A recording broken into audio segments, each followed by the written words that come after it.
Vítam vás pri dnešnom videu. Dnes tu, ako vidíte, máme dve vane. Jedna je z ASZ a druhá je z BLS-a, BMP a podobných 2 litrov a 1,9. Meníme tu kvôli pár dôležitým veciam. V prvom rade tu meníme kvôli týmto dvom závitom, pretože na ne sa montuje kolienko do medzichladiča práve na malé potrubie.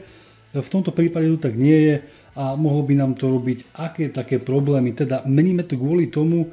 Ďalšou vecou je to, že v podstate majú mierne iný tvar, ale množstvo oleja by malo byť zhruba rovnaké, pretože BLS má práve takéto vybrania vzadu a tým pádom by tam mali byť celkom rovnaké objemy. Ja som to porovnával motor BXE versus BLX, ktoré sú navľas rovnaké, len jeden má troška inak spravené sanie. Množstvo oleja, ktoré vytečie, je v tabuľkách určené, že BXE bez tohto vybrania má 3,8 a s týmto vybraním má tento motor 4 litre. Čo je viac menej porovnateľné množstvo so starou vaňou, ktorá je síce troška inak tvarovaná, ale v podstate to množstvo je v podstate v týchto miestach.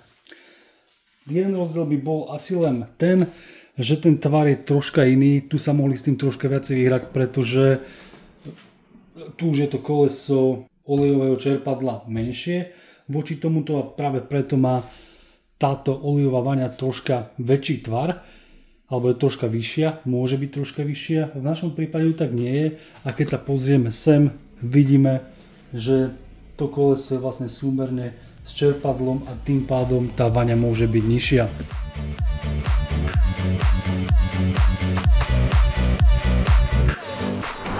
Okrem iného musíte meniť aj túto stenu zadnú. Zajedno má trocha inak spravené toto zaoblenie. Je o kúsok vlastne rovnaké. Rovnako sa musí meniť aj táto zadná stena, pretože tá má v tomto prípade dosádza sem. A prípadne, ak by sme použili len túto, tak by sme mali trocha problém s tým dosadnutím a v podstate drží len na týchto častiach spolu s maticou. Dobre, poďme na montáž. Dobre, pripája sa to až touto jednou skrutkou. Túto prednú časť potrebujete mať nasmerovanú na tých vodiacich častiach a doťahujeme na moment 15 Nm. Takže na vani som si prehodil snímač výšky hladiny oleja. Tam je to 3x10 Nm. Výpustná skrutka je 30 Nm, teda celkom dosť. No a teraz to ideme všetko odmasniť a zaťahovať na moment najprv 5 a potom 15 Nm. Teda ideme odmasňovať. Používam isopropyl alkohol na odmasnenie obidvoch plôch, ktoré budeme lepiť. A použijeme naše lepidlo Dirko, ktoré je práve pre tento účel. A idem to asi na tejto strane robiť, pretože je to viac členitejšie, ako by som chcel. A budem si istejší, že to prelepím práve tu. Hlavne táto zadná strana, aby sa jej nič nestalo a bola dobre nalepená aj základ. Takto tuhé lepidlo, alebo silikón. Ty vole. No hľadám, to dopadne dobre. Dúfam, že teraz keď to tak preklopím, drží to na mieste. Tak, to dozadu a môžeme ísť na to.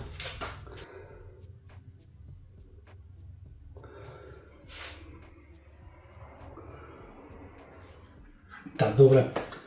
Tak, ideme na to. Dávame tam všetky skrutky, malo by ich 20 byť. Skrutky som umýval v ultrazvuku, len blbo, že som použil hydroxid sodný a tie skrutky troška smavli, ale nič sa im nemôže stať, len sú tmavšie.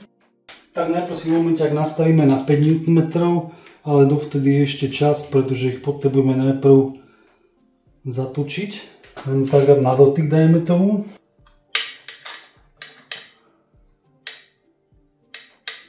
No, tak ideme na tých 5 Nm A rozmýšľam, že by sme to mohli nejako na preskačku nejako zatiahnuť, ale pri tých 5 Nm to ani nie je veľa. No opäť.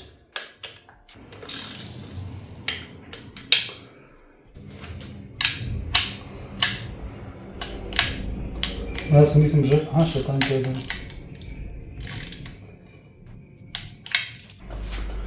Ešte si skontrolujeme dosadacie plochy.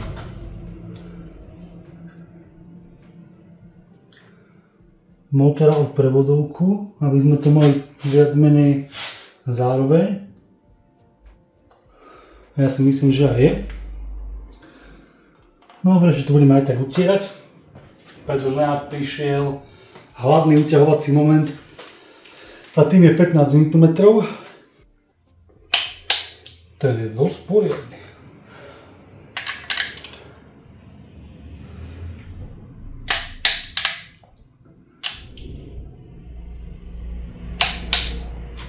Je to tam. Vaňa je úspešne nalepená. Jedna jediná hovadinka, čo je na tom všetkom, je toto konkrétne miesto. Tá prepážka je celkom akože aj široká, ale toto je vlastne jediný prúser na tom všetkom, pretože stade môže tiecť potenciálny olej, ale je tam naozaj toľko toho lepidla, silikónu, dajme tomu, že to v podstate nemá ako pustiť. Pozrieme sa zo spodku, je tam kopec silikónu. Tuto môžete vidieť lepšie, toto je vlastne tá jedna vec, ktorá je troška taká, že ale je tam proste riadne množstvo toho silikónu, teda bácať toho nemusím. Ja už môžem pomaly aj túto časť zaslepiť, aby sa nám tam nič nedostalo, pretože už v podstate máme všetko urobené na spodku a už len tie hadice nahodiť. Možno ešte raz vyskúšať, či je správne nasunutá práve táto časť, pretože tá išla extrémne jednoducho dnu, zatrieť tieto časti a sme viac menej hotoví. Vrch bude zaujímavejší, tú hlavu tu už mám prichystanú. Ak chcete olejovú vaňu aj s týmto vnútrom, viem vám ju za nejakých 30 € posunúť, pretože absolútne nič nie je a je naozaj krásne čistá. Vzhľadom k tomu, v akom stave bola tá, ktorá mi prišla, ktorú môžete vedieť na týchto záberoch, je to úplne ako v nebe, stačilo nahodiť a určite to nebude ako v tom prípade tej mojej, ktorú mám síce teraz peknú nahodenú, ale trvalo to naozaj chvíľu. Kým som to umýl, vytvrdnutie trvá neviem koľko, neviem, proste nejaký čas. Ja tomu dám 24 hodín, aj tak na tom nebudem jazdiť, čak ešte treba na tom pracovať. Ale silikón je poutieraný tak, aby tam neboli nejaké ďalšie časti zateté, ktoré nechcem, aby boli. Teda tak, možno ešte ju dám do čiernej, ale nie do čiernej lesklej, ale do čiernej matnej, pretože mám ešte farbu na kotle, tam je naozaj vysoká teplota, teda tam by to mohlo byť v pôde. Teda to by sme mohli spraviť. A jasne, že potrebujeme olejový filter do tohto, si kúpime aj tu, pretože budeme meniť olej aj v našom aute, teda budeme kupovať 2 olejové filtre. Ak sa vám toto video páčilo, pokojne ho zdieľajte na Facebooku alebo na sociálnych sieťach. Samozrejme like, komentár. No a prípadne, ak nemáte odber, pokojne ho dajte a nezabudnite na zvonček. Tu vidíte aj ľudí, ktorí ma podporili. Ja vám veľmi pekne ďakujem a bez vás by tieto videá vznikať nemohli. Teda ďakujem vám a medzi nich sa môžete samozrejme zapojiť aj vy, či sa stať členom tohto kanála a čerpať výhody, ktoré plynú v danej úrovni. Už na začiatku máte videa v predstihu a samozrejme technickú podporu, ktorú chce každý, ale nie každému ju dávam. Teda ak ju chcete, treba sa stať členom kanálu alebo ma nejako inak podporiť. Mimochodom, tu je aj môj IBAN, rovnako tak aj v popise a samozrejme aj napísať e-mail na maclo1@gmail.com. Tu vidíte aj videá, na ktoré môžete klikať. Klikajte na ne a my sa vidíme na budúce. Zatiaľ sa majte.